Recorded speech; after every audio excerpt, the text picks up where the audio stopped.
Hello everyone, स्वागत है आप सभी का एक बार फिर से फिक्स टारगेट 2.0 परिवार की एक और नई क्लास में।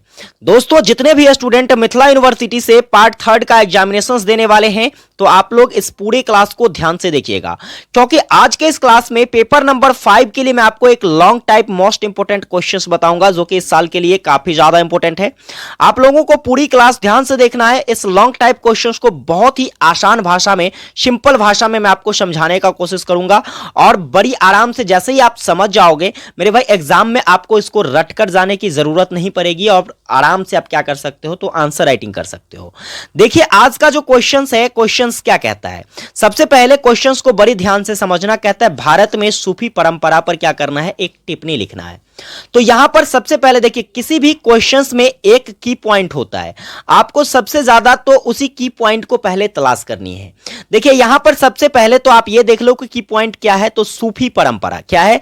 आपको सूफी परंपरा के बारे में टिप्पणी करना है, यानी कि उसके बारे में विशेष जानकारी प्रस्तुत करनी है। आइए देखते हैं कैसे हमें इस पर आंसर राइटिंग करना है। इससे पहले चैनल पर नए हैं, अभी तक सब्सक्राइब नहीं किए हो, सब्सक्राइब कर लेना।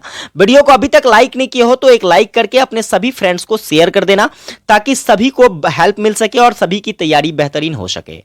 आइए बात करते हैं हम लोग सूफी परंपरा के बारे में। तो सबसे पहले सूफी परंपरा का आप क्या करो, तो एक छोटा सा बेसिकली परिचय दे दीजिए। परिचय में हमें क्या लिखना है, तो सिंपली आप देखते हो क्या लिखा हुआ, इस्लाम के विभिन्न रहस्यात्मक, ठीक है, रहस्यात्मक प्रवृत्तियों और आंदोलनों को क्या कहा जाता है, तो सूफी मत के नाम से जाना जाता था। अर्थात कहने का तात्पर्य यह है कि सूफी मत क्या था, समझिएगा। सूफी मत के नाम से किसे जाना जाता था, तो इस्लाम धर्म के जितने भी रहस्ययुक्त क्या थी, प्रवृत्ति थी, और उसके आंदोलन थे। इस्लाम के द्वारा जो भी आंदोलन की जाती थी, उसके जो रहस्यात्मक प्रवृत्तियां थी, इन सभी को किसके नाम से जाना जाता था, तो सूफी मत के नाम से जाना जाता था। संबंधित किससे है, इस्लाम धर्म से संबंधित है, याद रखिएगा। इस्लाम में व्यक्तिगत अनुभव पर आधारित रहस्यवादिता के माध्यम से क्या किया जाता था, तो ईश्वर और व्यक्ति के बीच में सीधा संपर्क स्थापित करने की बात कही जाती थी। यानी कि कहने का मतलब, इस्लाम जो थे, ठीक है, इस्लाम के व्यक्तिगत अनुभव के आधार पर अगर बात करें तो सीधा सीधा यह कहा जाता था कि इस्लाम धर्म में ईश्वर और व्यक्ति के बीच में क्या होता है, तो एक गहरा और सीधा संबंध होता है। इसके बाद आगे देखिएगा, लिखना है प्रत्येक धर्म अपने विकास के क्रम में कभी न कभी किसी इस रहस्यवाद का सहारा अवश्य लेते हैं। इस मद में सूफी परंपरा कुरान की पवित्रता की भावना पर आधारित इस्लाम का स्वाभाविक विकास है।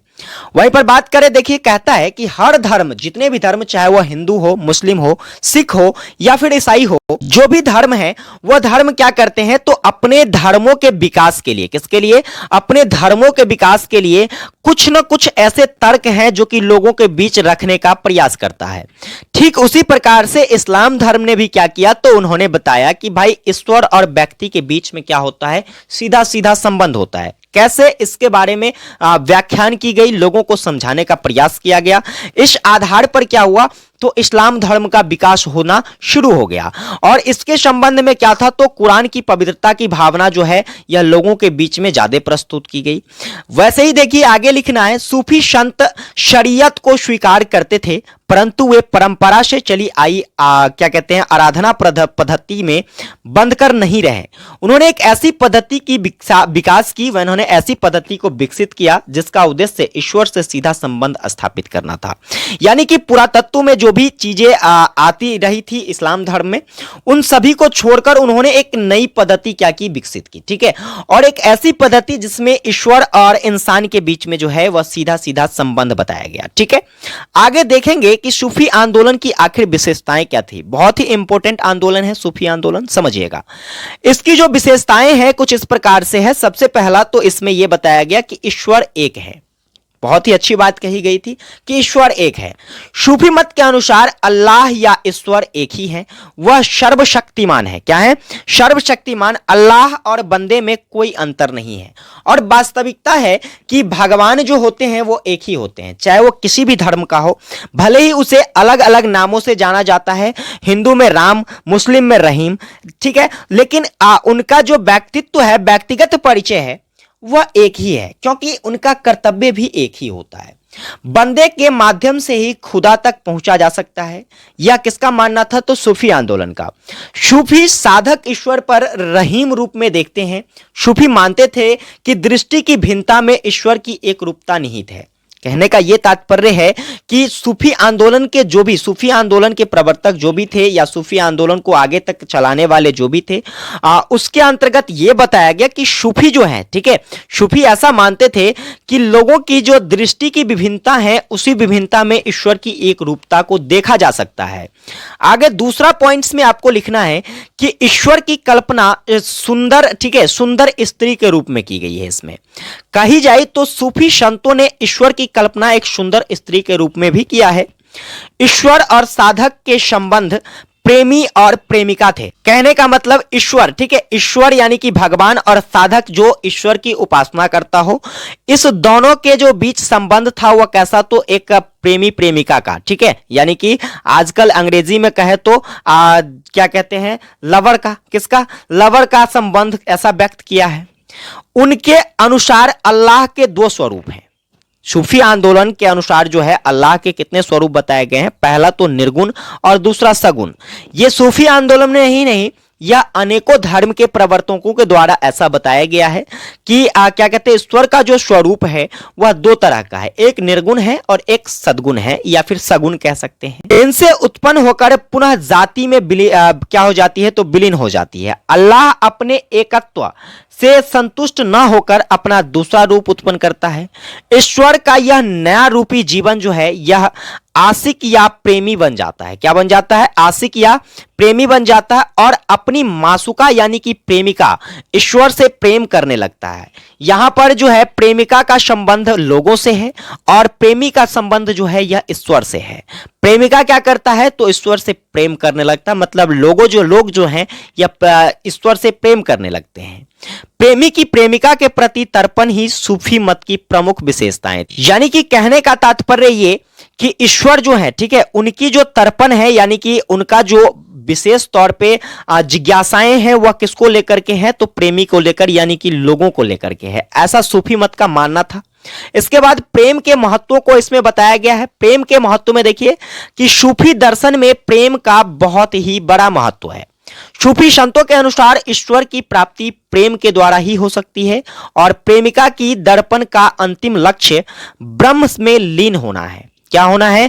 प्रेमिका, देखिए, यानी कि इस लोगों का अंतिम लक्ष्य जो होना चाहिए वो क्या होना चाहिए? इसमें बताया गया है कि वह ईश्वर में लीन होना है। क्या है? ईश्वर में लीन होना, ऐसा सूफी आंदोलन के तहत बताया गया है। फना ब्रह्म में लीन हो जाने की स्थिति है। फना यानी कि क्या होता है? फना यानी कि आशिकी होती है। फना यानी कि आशिकी होती है। आशिकी आपकी ऐसी होनी चाहिए जो कि आपको क्या हो? तो ईश्वर में वो लीन कर दे।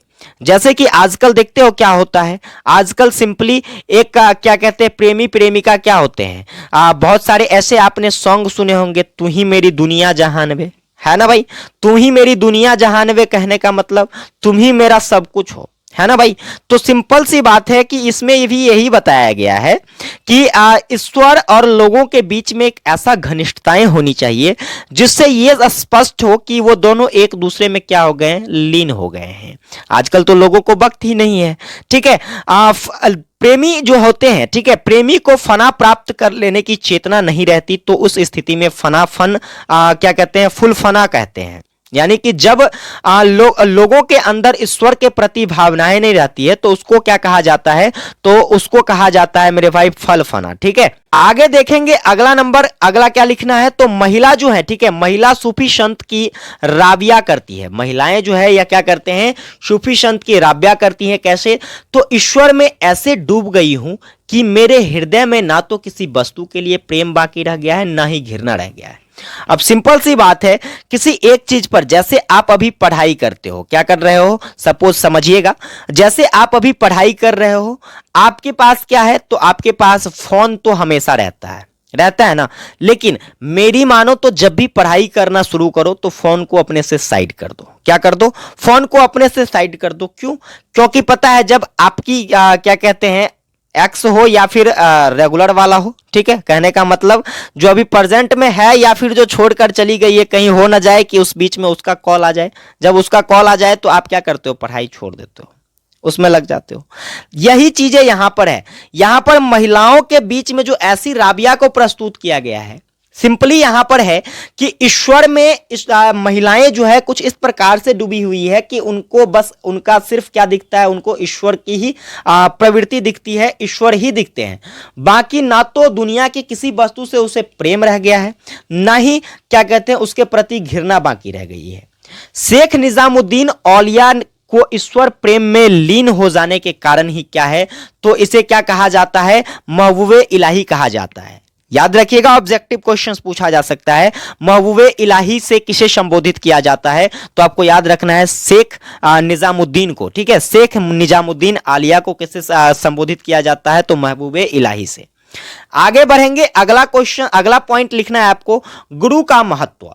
यह तो हर धर्मों में होता है और होनी भी चाहिए, क्योंकि बिना गुरु को आप क्या कर सकते हो, बिना गुरु को एक बेहतर अहमियत न देते हुए आप किसी भी चीज को बहुत आगे तक नहीं ले जा सकते हैं। वैसे ही सूफी जीव और ब्रह्म मेरी मिलने में शैतान को सबसे बड़ा बाधक मानते हैं। गुरु ही लोगों की शैतान की रक्षा करता है और सूफी संप्रदाय में गुरु का बहुत ही विशेष महत्व रहा है। फिर संगीत के महत्व के बारे में बताया गया कि सूफी संगीत के विशेष महत्व, संगीत को जो है यह बहुत महत्व देते थे। वे संगीत को ब्रह्मा तक पहुंचाने की साधन मानते थे, अपने विचारों को ब्रह्मा तक पहुंचाने का क्या मानते थे, साधन मानते थे। संगीत और नृत्य में डूबकर जीव दिव्यानंद की उस स्थिति को प्राप्त कर लेता है जहां पर उसे ब्रह्मा की अनुमति होने लगती है। ऐसा किसके द्वारा, तो सूफी व्यक्तियों के द्वारा बताया गया। आगे लिखना है आपको कि हृदय की शुद्धता यह बहुत जरूरी होता है, क्योंकि देखिए आपने एक कहावत सुनी होगी, मुंह में राम बगल में छुरी। क्या सुनी होगी, मुंह में राम बगल में छुरी। मेरे भाई, मुंह में राम बगल में छुरी रहेगा तो कुछ भी नहीं हो सकता है, क्योंकि देखिए आप जिस चीज के लिए एक्टिव हो आप पहले उसको कंप्लीट करो, ठीक है। जैसे भक्ति कर रहे हैं तो भाई भक्ति साधना को खत्म करो, इसके बाद बाकी के चीजों पर ध्यान दो। और यह तभी हो सकता है जब आपके अंदर हृदय की शुद्धता होगी। अर्थात तात्पर्य ये कि सूफी मत हृदय की सुविधा, ठीक है, सुविधा के लिए उपवास, तपस्या, दान और तीर्थ यात्रा को आवश्यक मानते थे। उनका मानना था कि क्या कहते हैं, उपासना करने से, उपवास करने से, तपस्या करने से, दान करने से और तीर्थ यात्रा करने से क्या होता है, तो हृदय पवित्र होता है, हृदय स्वच्छ होता है। उनका मानना यह था कि सांसारिक विशेष भागों से अलग रहकर ही हृदय की पवित्रता को बनाए रखा जा सकता है और वे संयम एवं आत्म अनुशासन को महत्व देते थे, ठीक है। फिर आगे जो लिखना है आपको 7वां नंबर, आचरण की भी शुद्धता होनी चाहिए। आजकल तो लोगों 1% लोग भी नहीं है जिसके अंदर आचरण की शुद्धता है, ठीक है। इसलिए आचरण की शुद्धता किसी भी धर्म के विकास के लिए बहुत ज्यादा इंपॉर्टेंट है। कहा जाए कि सूफी साधक जो थे या बाह्य वैभव और धन संपत्ति को साधना में बाधक मानते थे। उन्होंने यह बताया था कि सामाजिक और नैतिक जीवन की शुद्धता के लिए अपने शिष्यों को न्याय और परोपकार के मार्ग पर चलने का उपदेश दिया जाए। निजामुद्दीन औलिया भी कहते थे कि नाम जपना अधिक कार्य को वृद्ध नारी भी कर सकती है।